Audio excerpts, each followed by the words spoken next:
Allez. Donc comme j'ai dit, on est à la page 115 du Sidour.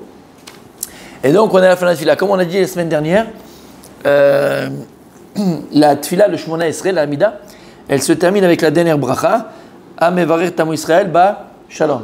Et on dit Amen. Et ensuite, c'est un rajout. Alors on a dit Elokai Netzor Leshonimera, c'est un rajout. C'est un rajout de quoi? D'où on voit ça? C'est la Gemara. Il y a une Gemara dans Masechet Brachot, Daf Yud Zayin Amud Aleph. Et là-bas, la Gemara nous dit que les Chachamim, à l'époque de la Gemara, donc il y a 2000 ans, à la fin de leur prière, ils rajoutaient une petite prière personnelle. Et il y a plusieurs prières qui ont été données. Et on va voir que celle qui a été retenue, en tout cas pour nous jusqu'à aujourd'hui, c'est une des prières, on va voir de qui. Mais il y a plusieurs prières qui ont été dites. On n'a retenu qu'une seule. Alors, comme on a dit, il faut comprendre que la Mida, elle se termine à Mevarer Tam Israël ba Shalom. Et ensuite, c'est une prière ajoutée des Chachamim. C'est pour ça que déjà, on apprend de là, disent des Chachamim, que Shadam Mitpalel, quand quelqu'un y prie, il faut tout le temps dans ta prière. Vous voulez que je baisse un petit peu? Vous me dites, hein? C'est pas fort. Non, c'est bon? Ok. Alors, il faut que dans ta prière, tu sois Mechadesh Davar. Il faut toujours arriver dans notre fila à les Chadesh. Voilà, trouver quelque chose de nouveau, renouveler dans sa prière. C'est qu'il ne faut pas prier toujours de la même manière. C'est les Chadesh. En réalité, tu comprends pourquoi. Pourquoi il faut les Chadesh dans la tfila? Il faut essayer d'innover dans cette tfila. Trouver toujours des. Quand on parle de tfila, on parle de cette tfila personnelle. Parce qu'il y a des moments où tu vas prier Hachem, par exemple dans Shoma Tefila, où tu peux faire des demandes, faire des louanges. Et à ce moment-là, de Elokai, à ce moment-là aussi, tu peux faire des prières personnelles. Et pourquoi il faut être Mechadesh? Pourquoi il faut toujours renouveler sa prière? On avait dit, c'est ce qui tue, c'est l'habitude. Donc pour qu'on puisse vivre la tfila, et puis la tfila on avait vu dans les cours d'avant, on ne va pas revenir, mais elle est tellement importante, c'est notre maout, c'est notre essence, puisqu'on avait dit que Adam, Aleph, Dalet même, qui nous représente tous, on est appelé Adam. Même si tu es Chava, mais on est appelé Adam. Et Adam, dans son essence, quand tu écris le mot Adam, en hébreu, comment tu l'écris? Yafé. Maintenant, quand tu écris les lettres, parce qu'en hébreu, les lettres s'écrivent. Le Aleph, comment tu l'écris? Aleph, Lamed, P. Vous vous rappelez? Dalet, c'est Dalet, Lamed. Tav. Et même, c'est? Même. Tu prends les deuxièmes lettres du nom de Adam. Donc, là, on avait dit Aleph, ça fait Lamed, P. Même Tav, Lamed, Tav. Et après, le Mesamin Palel. On avait expliqué que ta maout, la maout de l'homme, c'est Edmin Palel. C'est-à-dire que l'homme, il demande. Et s'il ne demande pas à Dieu, il demande à lui-même. S'il ne demande pas à lui-même, il demande à l'air. Je dis là, voilà, on a compris. Donc l'homme, il est Edmin Palel. Et donc, puisque c'est notre maout, le plus dangereux, c'est aussi de s'habituer à notre tfila. Et malheureusement, c'est un petit peu ce qu'on fait tous les jours. On prie, on ne sait même pas ce qu'on a dit, on ne sait même pas ce qu'on a demandé, on ne sait pas à qui on a demandé, on ne sait même plus où on est. Des fois, même tu te trompes de bracha, tu ne sais même plus dans quel bracha tu es. Lama, parce qu'on fait les choses par habitude. Et quand on fait les choses par habitude, non seulement la chose n'a plus de valeur, mais en plus, elle perd de sa valeur. Quand on fait les choses par habitude, la chose n'a plus de valeur. Et on perd, entre guillemets, le potentiel de ce qu'on avait. Parce que la prière, c'est un potentiel énorme. J'avais dit Shabbat, vous vous rappelez Shabbat ce qu'on a dit? On a dit Shabbat, on est dans les 3 semaines. On appelle ça les Shalosh Shavuot, Ben Hametzarim, de Tisset Tammuz jusqu'à Tisha B'Av. Et donc on sait qu'on arrive malheureusement à la destruction du temple de Tisha B'Av. Mais en vérité, la plus grande destruction, elle est dans ce que nous dit les Chachamim dans la scène Brachot.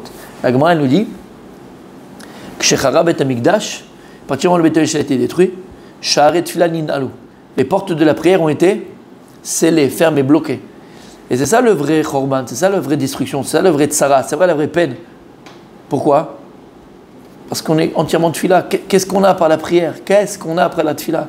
Quand ça va pas, quand ça va, dans tous les cas, on est Tefila, on est prière, c'est que ça. Et là, Kadosh Baruch Hu te dit, depuis que le Beit Hamikdash a été détruit, les portes de la Tefila ont été détruites. C'est ça le Chorban. On te dit attention. Les portes de la prière ont été scellées, fermées, bloquées. Aval Sha'arei Dim'a Lo Nin'alu.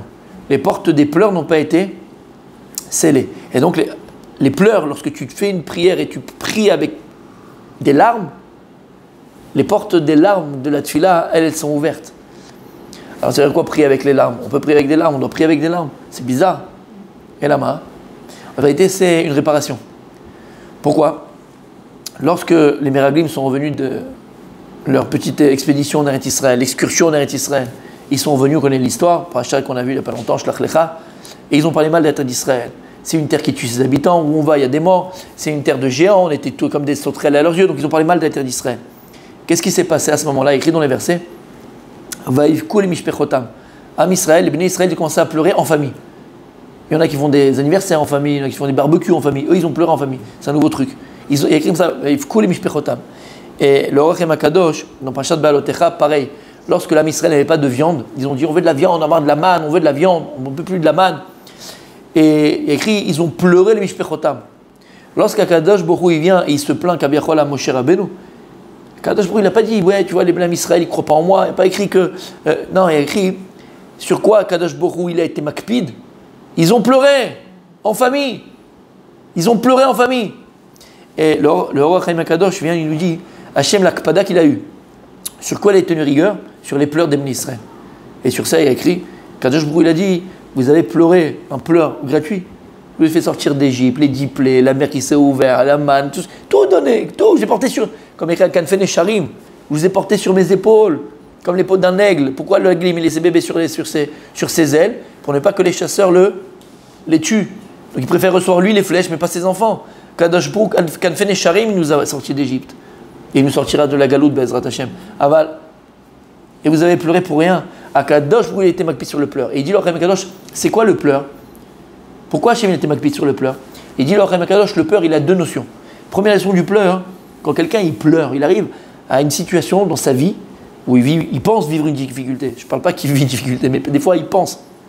Par exemple, un truc horrible qui peut arriver à quelqu'un, tu viens de faire tes French là sur les ongles et juste tu viens de le casser avant d'aller au mariage. Le monde est terminé, le monde est fini, tu vois. Je parle surtout pour les jeunes filles parce que ça arrive tellement avec les jeunes filles, elles sortent, la fille elle revient du truc. Elle s'est disputée avec la sœur et tac, c'est la fin du monde, ça pleure, ça crie. D'accord? Tu peux comprendre, c'est difficile. En tout cas, il dit d'accord, c'est quoi le pleur? C'est quoi ce pleur-là sur lequel Akadosh Borou est makpid? Il dit le Ham Israël, quand ils ont pleuré, ils sont à un niveau, à un stade de Yehush, de désespoir. Quel désespoir de se dire qu'il n'y a personne qui va pouvoir nous faire rentrer en Eretz Israël. Et il n'y a personne qui va pouvoir nous donner de la viande dans le désert. Personne. Personne. Mais tu as vu les 10 plaies en Égypte? Chaque plaie, c'était un miracle. Tu as vu la mer qui s'est ouverte en 18. Et t'es fou. Et c'est ça le pleur qu'ils ont eu. Ils ont un pleur de Yehush. Et ça, c'est grave. C'est pour ça que dans n'importe quelle situation dans laquelle on est, et n'importe quelle difficulté qu'on peut connaître, et c'est humain, attention, en tout cas, ne pas pleurer. Pourquoi? Je ne parle pas de pleurer de tristesse. Des fois, quand je vous permets de pleurer de tristesse, je ne parle pas de ça. Je parle d'un pleur de désespoir. Et de se dire, je suis seul dans la vie. Il n'y a personne qui peut m'aider. Personne ne peut me sortir de là où je suis. Personne ne peut. Le pleur, c'est quelque chose de très, très, très puissant. Pourquoi Dieu il a créé le pleur d'ailleurs? C'est bizarre, non? Il aurait pu nous créer sans pleur. C'est une création de Dieu, le pleur. Pourquoi il a créé cette émotion qui fait qu'on pleure? C'est bizarre. Il dit pleurnicheur, pleurnicheuse. Un dans la Torah qui pleurait tout le temps. Vous savez c'est qui? Il a fait un cours sur ça, mais c'est merveilleux. Il est sur YouTube, je pense. Un qui pleurait tout le temps. Et dans les parachutes, on parle, il pleure. C'est qui? Un homme. Dans la Torah. Yosef Hatzadik. Ah, Yosef, il a beaucoup pleuré. Ah là, Yosef, dans les Midrashim. Yosef, il pleure. Yosef, il pleure. Mais le pleur de Yosef, c'est un pleur très spécial. Il a un corps dans son pleur, Yosef. Il a une force très spéciale dans son pleur. On avait fait le cours, l'homme est chané, en tout cas, voilà. Et donc, fais attention aux pleurs. La Gemara, elle raconte aussi. Lorsque... Je ne me rappelle plus du nom du Tana, c'est un Tana dans la Gemara, je ne me rappelle plus de son nom, Mechila, mais il y a plusieurs histoires comme ça. Où un jour, vous savez qu'à l'époque de la Gemara, pour certains femmes me diront, oh là là, quel kiff, c'était bien l'époque. lorsque les hommes allaient étudier, ils partaient pendant 1 an, ils partaient pendant 2 ans, ils partaient pendant 14 ans. D'accord? Rabbi Shimon Bar, Rabbi Akiva, 12 ans. D'accord? 2 fois 12 ans. Il y en a qui kiffent. Mais en tout cas, d'accord? En tout cas, à l'époque, ils allaient longtemps. Il y en avait un Chacham, il partait de Kippour, il revenait chez lui Kippour. Kippour, il retournait 1 an, il partait comme ça. Bref, et un jour, il a tardé. Il devait revenir donc la veille de Kippour, parce qu'il n'y a pas un jour de Kippour, la veille de Kippour, et sa femme, elle savait quand est-ce qu'il devait rentrer. Et il a tardé au Beth Midrash. Les choses se sont un peu allongées, tatati, tatata. Elle est là comme, comment elle s'appelle? Sœur Anne, tu vas venir? Comment ça s'appelle là-bas? Sœur Anne, tu vas venir, d'accord? Voilà, elle est là-bas en train de chercher, d'attendre son mari, elle n'en peut plus, c'est normal, tu imagines, un an, c'est extraordinaire. Bref, et le temps il arrive qu'il devait arriver, que je prends le train, le TGV de l'époque, d'accord, le chameau TGV de l'époque, il devait arriver et elle ne va pas venir. La Gemara nous dit qu'elle a commencé à verser une larme, commencé à pleurer. Commençait à pleurer, lui il était sur un échafaudage ou quelque part en haut, en hauteur, il est tombé, il est mort. Lama, ouais c'est l'histoire sympathique aujourd'hui, d'accord. D'accord. Pourquoi? Lama, l'akpada d'une larme d'une femme, c'est très très très très très grave de faire pleurer sa femme. C'est très grave de faire pleurer sa femme. Très grave. Et il y a des histoires comme ça, on veut tuer, on voit dans la Gemara où la femme elle pleure, et le gars il a... chez Mishmor. C'est pour ça qu'il ne faut pas pleurer. Il faut être très attention. Si tu aimes ton mari, fais attention. Même s'il t'énerve vraiment, fais attention, ne pleure pas.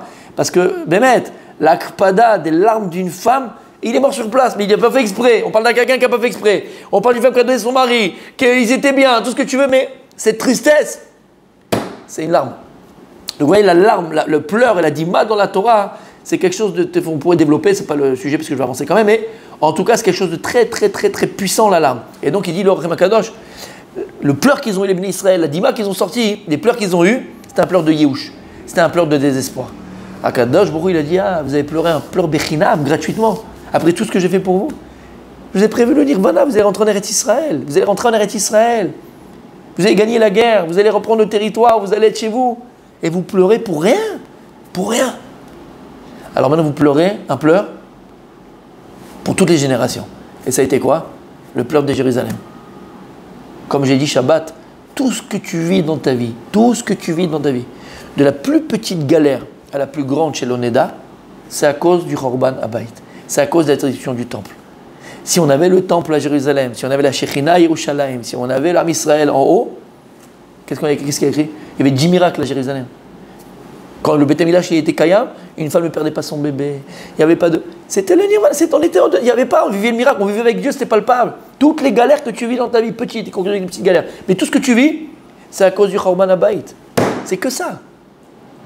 Tous les pleurs que tu as dans ta vie à cause de tes enfants, qui fait que tu n'écoutes pas, à cause de la marge, comment on appelle ça, le business qui ne marche pas, toutes tes tristesses que tu as, la source, c'est le Chorban Habayit.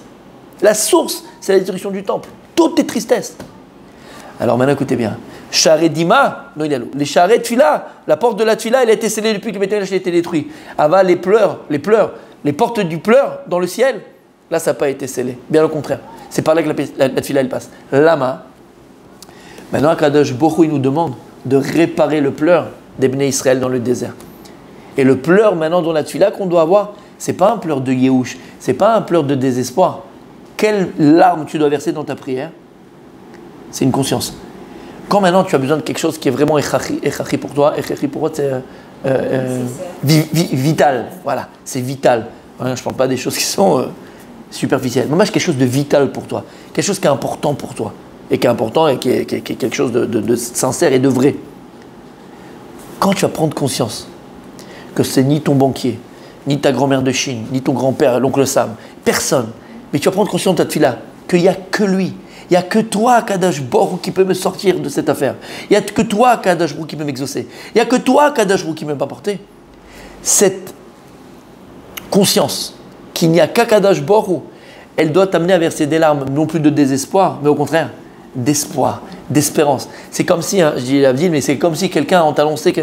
Pourquoi je dis ça? Parce que ça m'avait frappé. Ils avaient filmé un gars, et c'est un documentaire sur le loto en France. Donc il y avait plein de trucs, plein d'histoires sur les gens qui ont bien voulu témoigner, parce qu'il y a des gens qui ne veulent pas témoigner, mais les gens qui ont bien voulu témoigner leur histoire et tout ça. Et à un moment donné, on voit, il filme un gars qui vient d'apprendre qu'il a gagné au loto, mais c'était une somme folle.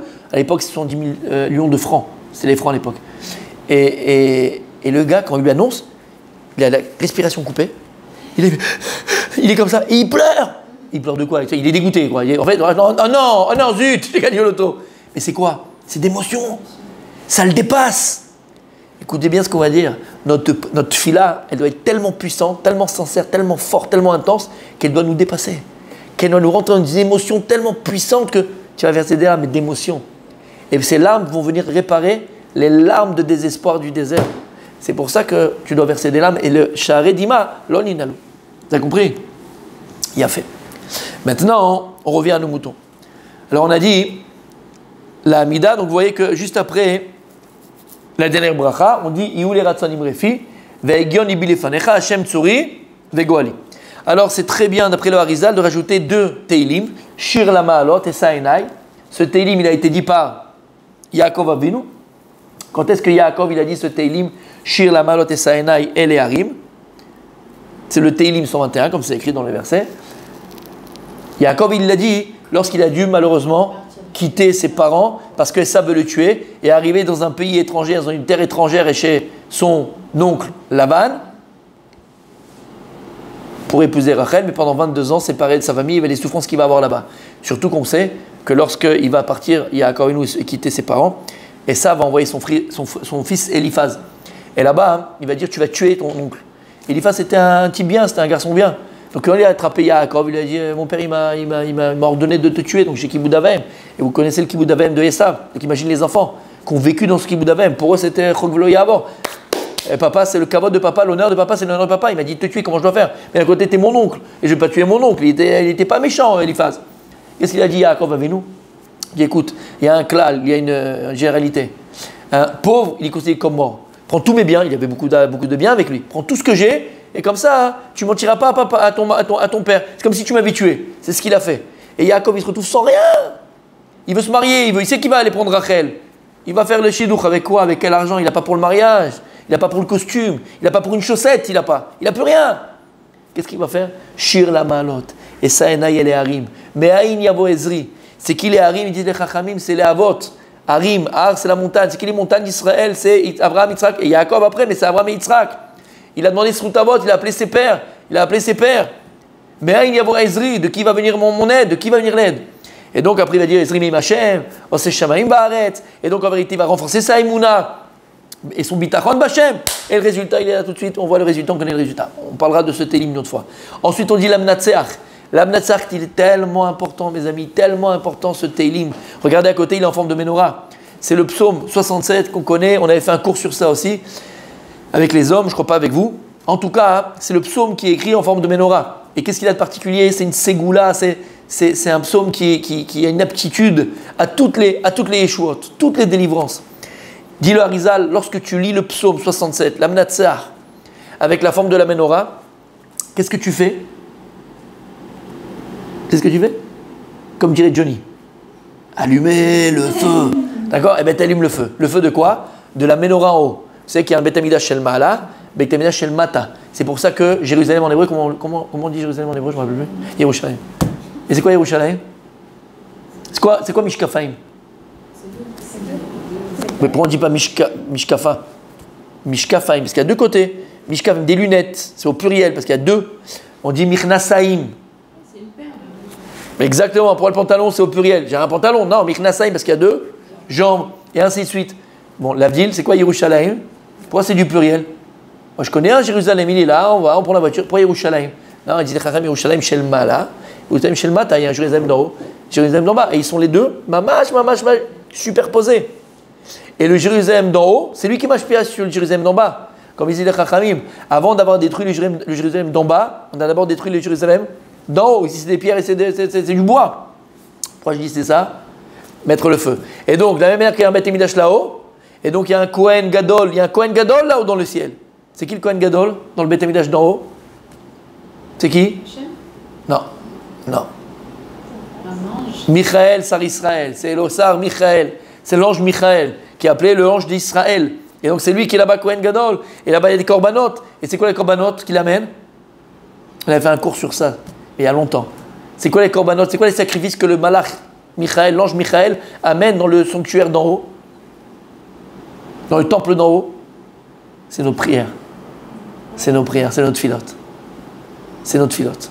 Donc tu comprends que si la tfila elle n'est pas comme il faut, il y a un endroit, dans le Beth Amikdash d'en bas, vous voyez un peu comment c'est fait?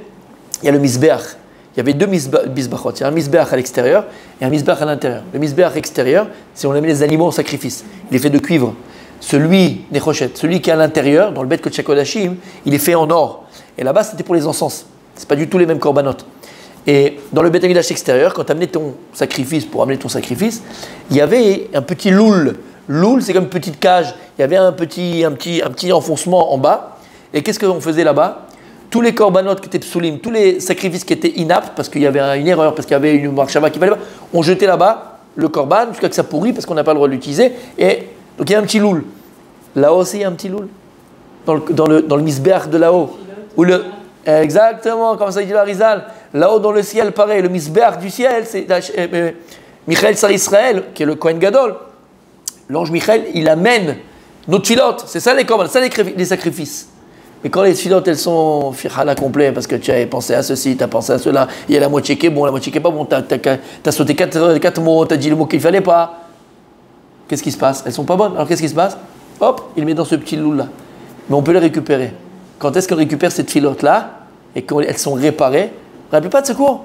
On avait fait ce cours-là. Bon, on le refera parce qu'il est merveilleux. Quand est-ce qu'elles sont réparées? À Rosh Hashanah. À Rosh Hashanah. Rosh Hashanah, on peut réparer. Avec Rosh Hashanah Kippour, on peut réparer ces tfilotes et là, elles remontent. Elles prennent tout leur envol. D'accord?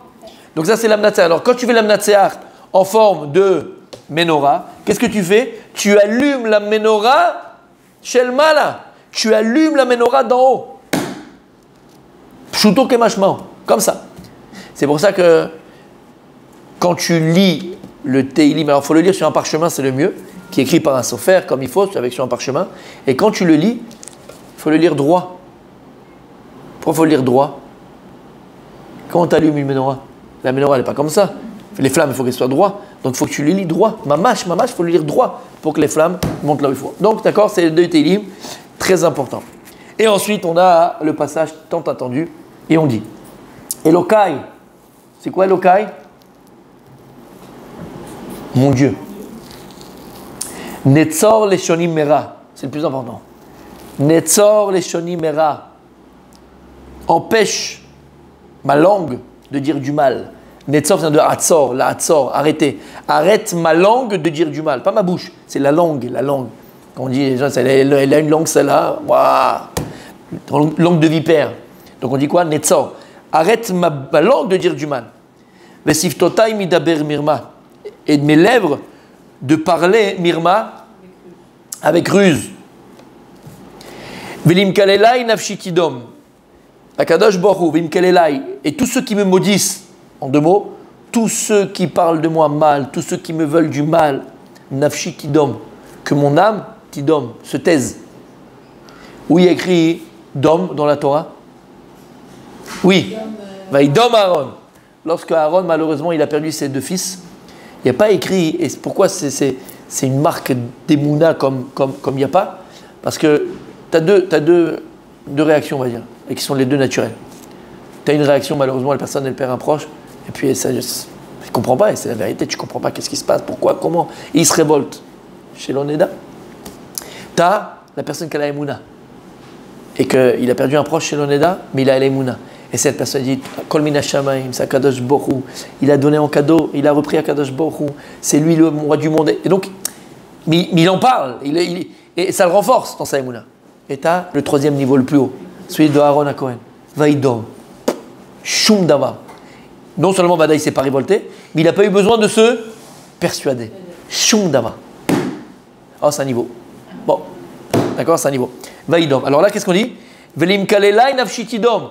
Et à tous ceux qui me veulent du mal, tous ceux qui me maudissent, que mon âme se taise, en deux mots, que je ne leur réponde pas. Idom, je ne leur réponde pas. Non seulement je ne fais pas la guerre avec eux, non seulement je ne vais pas essayer de me faire la paix avec eux, ou essayer de dire, mais non, mais de toute façon, c'est pas. Choum dava. Comme on dit un dicton en français qui dit que quand le chien aboie, la caravane passe. Elle s'arrête, la caravane, pour essayer de s'énerver, et tu lui cries, elle ne s'arrête pas. Ou pour lui dire, écoute, pourquoi? Elle avance. Et tu vois, c'est pareil. Nafshi tidom, shum daba, que ça ne me touche pas. Et là, venafshi, qui a afar la koltiye. Venafshi. Alors, quand il y a écrit nafshi ici, on va le traduire par mon âme. Mais ici, nafshi, c'est pas l'âme, parce que c'est un neshama. Quand on parle de nefesh, dans la tfila, dans la Torah, partout, par exemple, lorsque Abraham Avinu, il a voulu acheter Marat Marpella pour enterrer Sarah. Il y a écrit dans le verset, il dit au Bnei Chet, il dit Imiesh et nafshotechem. Si nafshotechem, si vous voulez, vendez-moi la Marat Marpella. Imiesh et nafshotechem pour me vendre la Marat Marpella. Et Rashi c'est nafshotechem, il dit nafshotechem. Il dit Rashi nafshotechem c'est retzonchem. Donc quand on parle de nefesh de l'âme, on parle de notre personne, de notre être, de notre volonté. Donc, Venafshi kafar la koltier, on parle de nous, de mon moi. Et donc, Venafshi kafar la koltier, et que moi, ma personne, mon être, kafar la koltier, elle soit comme la poussière de la terre devant tout le monde. On parle ici d'humilité. Je sois comme la poussière de la terre. Afar, c'est la poussière de la terre. Et donc, devant les gens, je suis comme la poussière. Alors, je sais ce que tu penses. On demande à Kadosh d'une serpillère, quoi, en fait. C'est ça que je demande à Kadosh d'une serpillère. C'est compliqué. C'est trop bon, trop ton, on va dire gentiment, d'accord. On s'est compris. C'est dur. Mais là, on demande à Kadosh Baruch que je sois, pour les gens, pour tout le monde, Kafar, la koltier, que je sois comme le parterre. Le parterre, on le piégine, hein. C'est bizarre, non? On va revenir dessus. Et là, on demande à Kadosh Baruch. Maintenant que j'ai dit tout ça, Petach libi betoratecha, ouvre mon cœur Hashem à ta Torah. V'acharei mitzvotera tirdof nafshi, et après tes préceptes, tes lois, tirdof nafshi, tirdof. C'est quoi nafshi? Ma volonté, mon être, mon moi. Tirdof, pourchasse. Que je pourchasse tes mitzvot, je suis à l'affût de tes mitzvot, que je cours après tes mitzvot et ta Torah. Vechol akamim alay lera'a, et tout celui qui se lève contre moi pour me faire le mal, mehera afer atzatam et kalkel marchevotam. Rapidement à Kadosh Baruch afer atzatam, inverse ces mauvais conseils, cette mauvaise intention, vekalkel marchevotam, et abîme ces mauvaises pensées contre moi. Alors là, vous savez, regardez, c'est écrit Nitzevet Betadael, c'est très important de dire ça 14 fois. 14 fois, c'est qui Nitzevet Betadael? C'est la mère du roi David Amelech. Elle s'appelait Nitzevet, c'était une tzadéket comme il n'y a pas eu. Vous vous rappelez ce qu'on avait dit sur David Amelech? Comment? Elle s'appelait Nitzevet. Et pourquoi c'était une grande... Elle a donné naissance au Mashiach, donc on a compris déjà sa grandeur. Vous vous rappelez l'histoire avec son mari? Quand son mari il aurait pu... Voilà, parce qu'il pensait que bon, ses enfants n'étaient pas forcément juifs, parce qu'il avait épousé ils étaient lui-même de Ruth à Moavia. On ne savait pas trop si maintenant les femmes de Moab pouvaient être Israël ou pas Israël. Alors il a dit, je vais épouser mon esclave, comme ma servante, qui elle c'est Ishva Knaanite. Et si maintenant Ishva Knaanite va avec un juif, l'enfant automatiquement, donc il est d'abord esclave, mais si on le libère, il est juif à part entière. Et on sait que elle va dire à sa servante, dégage, tu ne vas pas aller avec mon mari, elle va aller avec son mari. Lui pensait être avec la servante, mais finalement c'était sa femme. Mais elle était déjà sa mère et ses parents, donc il pensait. Et on lui a dit, dis-moi, elle est enceinte. Et tout ce temps-là, il n'a pas voulu faire honte à son mari qui est parti parce que c'était quelque chose de très très bas d'aller avec sa servante. Et finalement, elle a gardé le secret. Et c'était quelqu'un d'extraordinaire. Elle n'a rien dit jusqu'à que son fils il est 28 ans pour ne pas faire honte à son mari. Bref, et donc de dire 14 fois. 14 pourquoi? 14 c'est David. 14 c'est David. Et David c'est la Malchoute. Et donc c'est une grande ségoula à ce moment-là de dire 14 fois le nom de cette femme-là et demander à Kadosh Baruch ce que tu veux. Mamash, ce qu'on veut. Et Bezrat Hashem, on sera exaucé. Et ensuite, on dit, ce dernier passage de la Tfila, mes amis, vous vous rappelez ce que j'avais dit sur la Mida elle-même? Que la plus grande bracha, c'est la dernière, Amevaret Am Yisrael B'Shalom? Ok. Maintenant, toute ta prière, toute ta Tfila, du début à la fin, tout ce que tu as demandé, tout ce que tu as fait, toute ta Tfila, elle va reposer sur ça. Sur ce qu'on va dire maintenant. Toute ta Tfila, c'est que ça. Si à ce moment-là, tu n'es pas là, tu es en train de rêver, tu ne l'as même pas dit ou je ne sais pas où tu es, tu es passé à côté. Qu'est-ce qu'on dit? Aseleman Shemach, Aseleman Yeminach, Aseleman Toratach, Aseleman Kedushatach. Hachem, fais pour ton nom, fais pour ta main droite, fais pour ta Torah, fais pour ta sainteté. Les man yichalsun yedidecha, pour qu'ils soient sauvés, tes bien-aimés. Oshia Yeminecha ba'aneni, délivre ta main droite. Va'aneni. Et là maintenant, Va'aneni, exauce-moi, réponds-moi. Tefila le'ani qui a atof. Aneni, regardez, Aneni c'est aussi le mot Ani. C'est quoi Ani? Ani c'est un pauvre. Omrim Chazal, disait Chachamim. Si un homme, une personne, elle veut que cette fille-là soit écoutée, Yassim Atzmo Ke'ani. Tu dois te mettre devant un Kadosh comme un pauvre. Ke'ani. Ani, c'est aussi Aneni, c'est la Anot, c'est la même racine. Tu vas être exaucé par Hachem, écouté par Hachem, il faut que tu sois comme un pauvre devant un Kadosh Baruch Hu. D'où on apprend ça? Quand il a prié David Amelech Hachem, Teilim, tefila leani kiatof. Il a dit, tefila leani. Il a fait cette prière comme un pauvre. Quand tu te mets comme un pauvre. Et pourquoi il faut se mettre comme un pauvre? Pourquoi lorsque tu es comme un pauvre dans ta tefila, la tefila elle est exaucée? Tu sais pourquoi? C'est quoi un ani? Tu sais que dans la Torah, il y a plusieurs synonymes pour dire un pauvre. Il y a par exemple dal. Dal, d'où son nom, j'ai la dalle. D'accord? Dal, c'est qu'il a rien. Il a rien, il a rien. Il y a Evion, lui c'est compliqué. On a le ani, on a le pauvre. C'est quoi le pauvre? Quelqu'un qui a rien, il a rien. Il a rien, le dal, le Evion, il a rien. Bon, mais il a rien. De toute façon, il a rien. Donc il va recevoir un peu d'argent par ceci, par cela, il va aller au resto du cœur, il va manger. Il n'a pas. C'est quoi un ani? Un ani, sa souffrance, elle est plus grande qu'un dal. Sa souffrance, je ne parle pas maintenant par rapport à la pauvre. Le dal, il n'a rien. Le ani, il a. Un pauvre, il a. Mais il n'a jamais assez. Il manque tout le temps. Mais c'est la souffrance que c'est. Quand t'as pas. Tu vas à la mairie, tu dis voilà, je suis à la rue, je suis un SDF. Moi, me donner un peu d'habit. De toute façon, il a rien. Mais le gars qui est là, la personne qui est là, le ani, c'est quelqu'un qui est toujours manquant. Il faut 10 000 shekels par mois, il n'en a que 5. Ce manque-là des 5 000, c'est la mort. C'est la mort. Il ne sait pas comment faire. Donc le ani, c'est quelqu'un qui dépend des autres pour finir ses fins de mois. C'est quelqu'un qui dépend des autres pour... Il a pas un pain entier, il n'a jamais un pain entier. Il a une moitié de pain, il a une tranche de pain. Vous comprenez ce que ça veut dire? C'est-à-dire que le ani ressent plus le manque que le dal. Ben oui, forcément. Vous comprenez ce que je dis? Mais pourquoi? Pourquoi il ressent plus le manque que le dal? Parce qu'il a un peu. Quelqu'un qui n'a rien, il ne ressent pas entre guillemets le manque parce qu'il n'a rien. Donc il espère en rien. Mais quelqu'un qui a un peu, et en vérité, vous savez, ça, c'est la plus belle création de l'homme. La plus belle création de l'homme, je parle. C'est quoi? C'est d'avoir besoin de choses. La plus belle création de l'homme. C'est quoi? Vous savez pas c'est quoi? Vous savez qu'à l'époque du Moyen-Âge, il y avait les nobles et il y avait le tiers-monde, le tiers-état. Vous vous rappelez? On avait appris. Le capitalisme, il a créé une nouvelle classe. Il a changé complètement la donne. La classe moyenne. La classe moyenne. C'est le gars, il flippe d'être en bas, il a peur, il est comme ça. Et il a l'espérance d'être plus haut.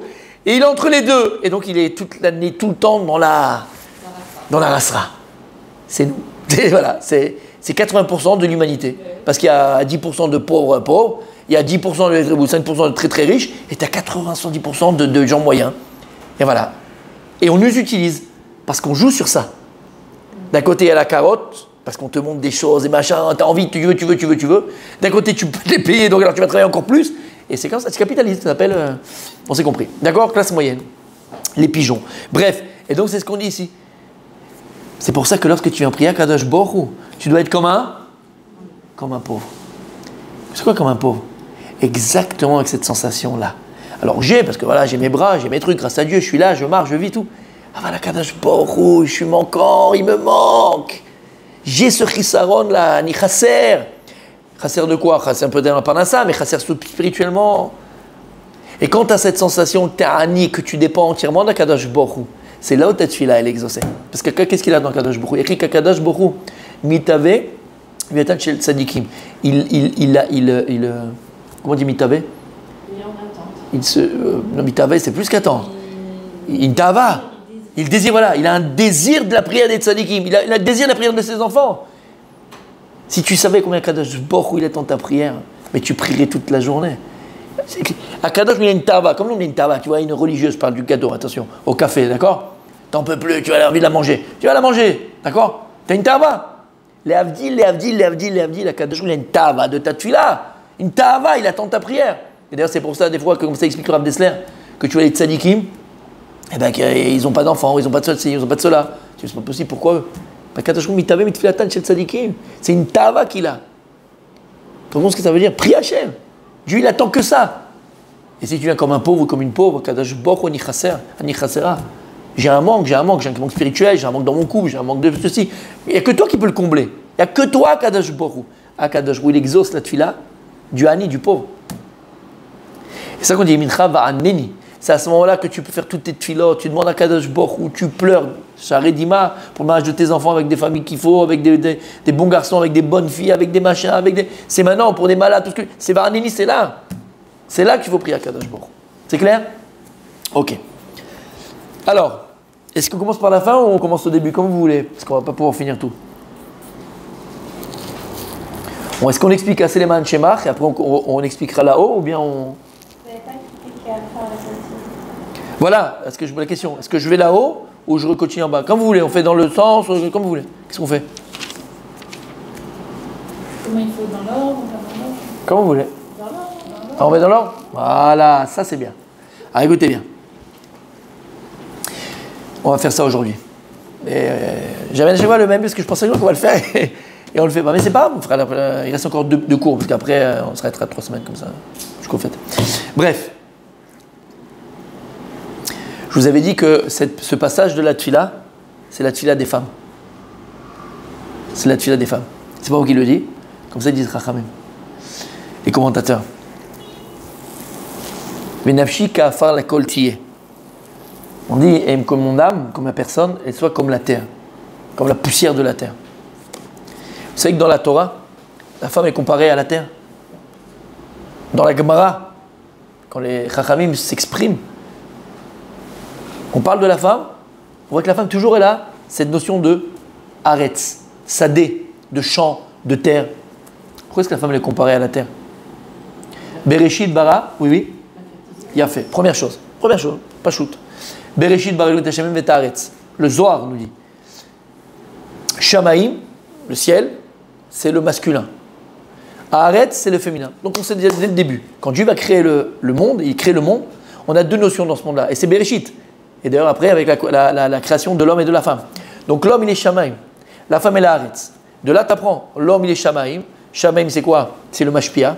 C'est celui qui va influencer. C'est le donneur. La femme c'est la Haaretz. La femme c'est la Mekabel. C'est le réceptacle. Comme vous avez dit, l'homme, le ciel il donne la pluie. La terre reçoit et elle sort ses fruits. L'homme il donne sa semence. La femme elle a le bébé et elle donne naissance. Shamaim baret. Et c'est pour ça qu'on dit que l'homme et la femme, c'est le ciel et la terre. Mamash. L'homme, d'un côté, c'est vrai que c'est plus spirituel. Et la femme, elle va être plus terre à terre. D'accord? C'est dans la création du monde. Maintenant, attention. Je fais une petite parenthèse dans la parenthèse. Parfois, tu vas avoir des hommes qui vont être Shamaim, mais qui vont avoir une comment on va dire ça? Une netia, une tendance. D'accord? Aussi Haaretz. C'est-à-dire que tu vas avoir du masculin, mais avec une forte aussi connotation féminine. Parce qu'on sait que dans les chromosomes, on a le X et le Y, on a les deux. Et tu as des hommes qui sont pas efféminés dans le sens hachémichement, on a compris l'histoire, mais en tout cas, ils ont un côté féminin très développé. Maintenant, c'est pas le rov, c'est pas la majorité. Normalement, il y a le masculin et le féminin. Mais même le féminin, il a aussi du masculin. Et parfois, tu as des femmes qui ont une pointe d'homme. On en connaît, même dans l'histoire de l'humanité. Qui ont une pointe d'homme, là-bas, parce qu'on a un côté masculin très, très, très développé. Et d'ailleurs, je continue avant de faire la parenthèse, c'est ce qu'il faut expliquer, par exemple, chez l'Oneda, à des enfants qui auraient une tendance, ou un garçon, même une fille, qui aurait une tendance un petit peu à efféminer, et puis on va lui dire, peut-être que tu as une tendance à aimer les garçons, hein. Chaz v'shalom, pas du tout.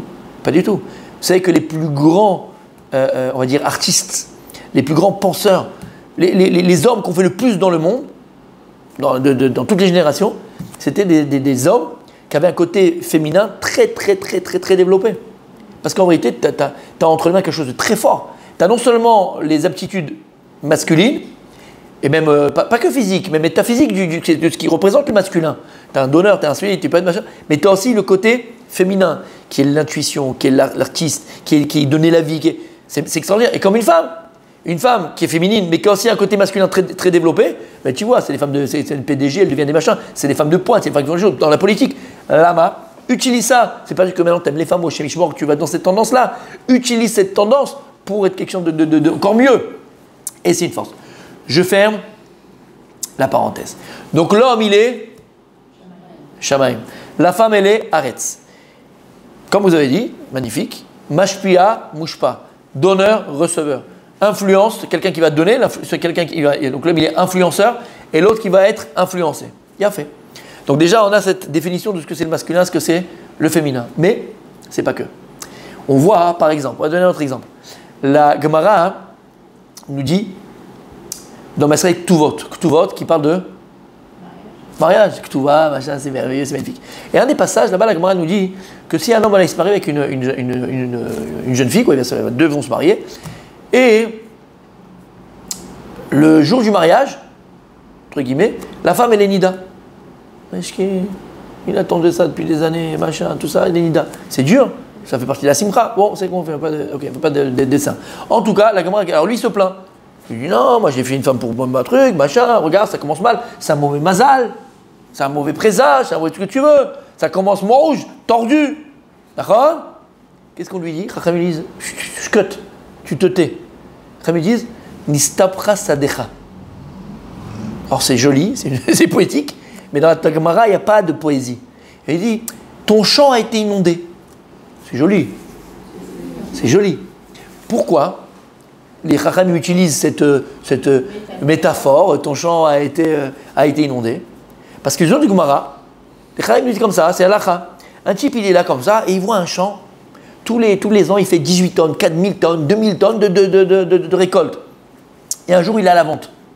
Le gars, ça y est, il veut en retraite, le gars, il arrive, il dit, moi, je t'achète tout de suite le champ. Ils se mettent d'accord sur le prix. Maintenant, c'est pendant 25 ans, 40 ans, le champ, il a fait tous les jours, tous les machins. Un truc de fou. Il achète le champ. La première année, il commence à labourer, machin, et son champ, inondé. Inondé le champ. Il va au Bédi, il dit, il m'a remoulé. C'est un roublard, le gars. Moi, j'ai acheté un champ pour faire de la récolte, pas pour être inondé. Je veux récupérer mon argent. Je veux que la vente, elle soit nulle et non avenue. Qu'est-ce qu'il lui répond, les Chachamim? Gentiment et poliment, rentre chez ton grand-père. Rentre chez toi. Pourquoi? Ils lui disent, nistapra sadecha. Ton champ a été inondé. Ça veut dire quoi? Dis les Chachamim, c'est ton mazal à toi. Si pendant 40 ans, lui, a eu aucun problème et ça marchait, il a fait des machins, c'est son mazal. Toi, tu as pris le champ, ton mazal, il est 0, 0. Tu as amené sur ton champ, que ton champ, il s'est... Ça revient un peu au cours du Shabbat après-midi. Tu as compris ce qu'il veut dire? C'est un Kadosh Baruch Hu, c'est pas un Kadosh Baruch Hu, c'est ton mazal. Si toi, tu as la peur, lui, il avait Emouna parfaite en Hachem, il était... Allez, pourquoi? Aval Mazalo, il était tort. Ira Mazal, vous vous rappelez Shabbat ce qu'on a dit? Lui, il a pris, il avait peur, il avait sa fake, peut-être ça marche pas, il a fait des machins, ce qu'il a fait. Il a cassé son mazal. Ton mazal, il t'a amené ça, c'est toi-même. Tu es responsable. Entendez ce qu'on dit? Adkedekar, même ton champ. Ton champ, il a été inondé. Sur ça, Chachamim, ils ont utilisé pour la femme. Tu t'es marié, hélas, on est l'Enida quand tu es le mariage. C'est pas bon, c'est mauvais présage, tout ce que tu veux. Habibi, Sadecha, Nistabra Sadecha, ton champ, il a été inondé. En deux mots, qu'est-ce qu'ils veulent dire? C'est ton mazal. C'est ton mazal, Habibi, il y a Yeshdin Vyesh Dayan, tu sais pas pourquoi, mais nous on sait peut-être pourquoi, toi tu sais pas pourquoi. Qu'est-ce qu'on voit en tout cas? Que Chachamim, ils ont choisi une métaphore, et comment ils ont appelé la femme? Sadé, un champ, une terre. Shamat. Et ils ont appelé ça une terre, un champ. La femme, elle a sa notion de terre. D'ailleurs, bon, on a tous vu National Geographic, j'adore. C'est super sympa, tu apprends des choses magnifiques. Marabou Ma'asecha Hashem. Comment on appelle la terre? La terre? En français. Comment on l'appelle? Notre... Alors ils appellent mère nature. Notre terre, notre mère la terre. Ils appellent mère... Non mais je suis sérieux. Regardez dans les... Tu vois que c'est comme ça gratuit, c'est comme ça Stam, on l'a appelé parce que voilà, c'est sympa, ça rime, tu vois. Non. Non, c'est dans les consciences universelles. Depuis la création du monde. Parce que la terre, c'est la mer. La terre, c'est la mer. Alors là, on avait dépassé un stade. Là, la terre, on ne dit plus que c'est la femme. Comment on l'appelle? La terre-mère. Et c'est ça qu'on dit.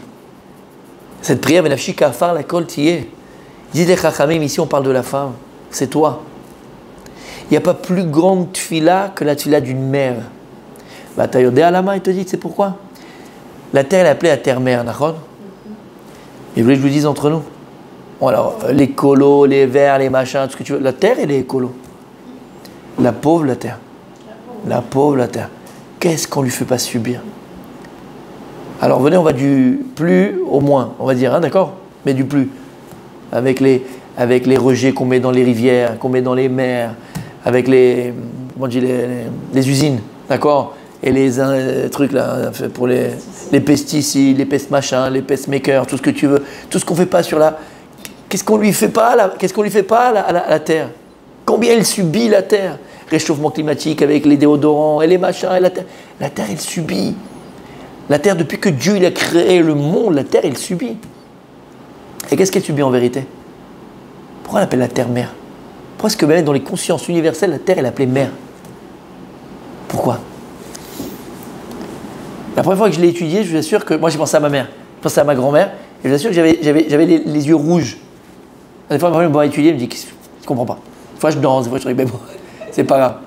Mais c'est fort, c'est puissant, c'est tellement vrai. Pourquoi? Pourquoi elle appelait Terre mère? Elle subit. La Terre, elle a fait, qu'est-ce qu'elle fait la Terre? Elle donne, elle nourrit, elle... S'il n'y a pas la Terre, tu peux marcher. Tu marches s'il n'y a pas la Terre. Tu peux construire. Tu peux vivre. Tu peux rigoler. Tu peux parler s'il n'y a pas la Terre. Mais il n'y a rien. Qu'est-ce qu'elle fait la Terre? En tant que mère, vous devez quand même le savoir. Elle nous supporte. Eh ben voilà. C'est pour ça qu'on l'appelle la Terre-mère. Il n'y a pas comme la mère pour supporter. Elle supporte les enfants, elle supporte le mari. Des fois, le mari voulait 6 enfants en même temps. Je parle pour moi, elle m'a la sorte. C'est la vérité. C'est vrai, on est lourd. Bon, c'est comme ça. On s'aime quand même. Mais vous comprenez ce que je veux dire? La mère, elle supporte. La terre, elle supporte. Et nous, qui sommes supportés par la terre-mère, qu'est-ce qu'on lui rend, nous? Qu'est-ce qu'on fait à la terre? Vous savez ce qu'on fait? Et on n'a même pas conscience. Qu'est-ce que tu fais pour vivre? Qu'est-ce que tu fais pour pouvoir marcher? Qu'est-ce que tu fais pour pouvoir courir? Qu'est-ce que tu fais pour pouvoir bâtir? Qu'est-ce que tu fais? La piétine. Tu la piétines. Eh ben voilà. Comme ça, ils disaient Chachamim. On la piétine, la terre. Et la terre, tu la piétines. Et elle te dit, c'est pas grave, mon fils. C'est pas grave, ma fille, je suis là pour ça. Et elle prend de la fille, elle prend de l'autre, elle prend de tout le monde. C'est ta faute, maman, c'est pas très... Le mari rentre, c'est aussi de sa faute, c'est la faute de tout le monde. Elle prend sur la tête. Elle prend sur la tête. Elle prend sur la tête. On la piétine, la mère, malheureusement. Et qu'est-ce qu'elle fait?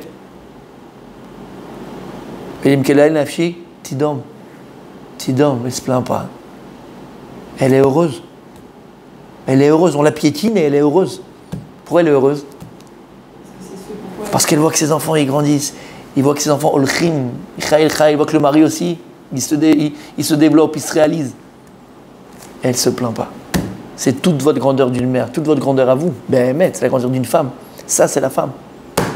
Piétiner, truquer, machin. Et encore, elle est là. Et encore, elle donne. Et encore, elle est là à mettre. Allez, vas-y, piétine-moi, mon fils. Piétine-moi, mais je veux juste que tu réussisses. Et de tous les côtés, les piétiner. C'est à nous de prendre conscience. Vous le vivez, mais c'est à nous de prendre conscience. Les enfants et le mari, d'Afka, à prendre conscience. Combien la femme, elle prend. Elle t'invite tes parents à la maison, et elle dit rien. Bien au contraire, avec le sourire, elle est contente, elle fait 18 000 salades. Et après, t'invites des amis, après c'est des copains, après c'est ceci, après c'est cela. Après c'est les valises, après c'est en vacances. Et combien elle prend sur elle. Et quand toi, t'es pas bien, qui tu vas voir? Tu vas voir ta femme. Mais elle, quand elle est pas bien, qui elle va voir? Elle va te voir toi, mais toi, c'est pas elle. Donc quand même, quand elle vient te voir, tu penses que tu l'as, comment on appelle ça? Que tu l'as consolé, que tu l'as... non, un autre mot, je vais chercher le mot. Que tu l'as... comment on appelle ça? Tu l'as retapé, comment on appelle ça? Non, pardon. C'est en 2 mots, c'est compris quoi?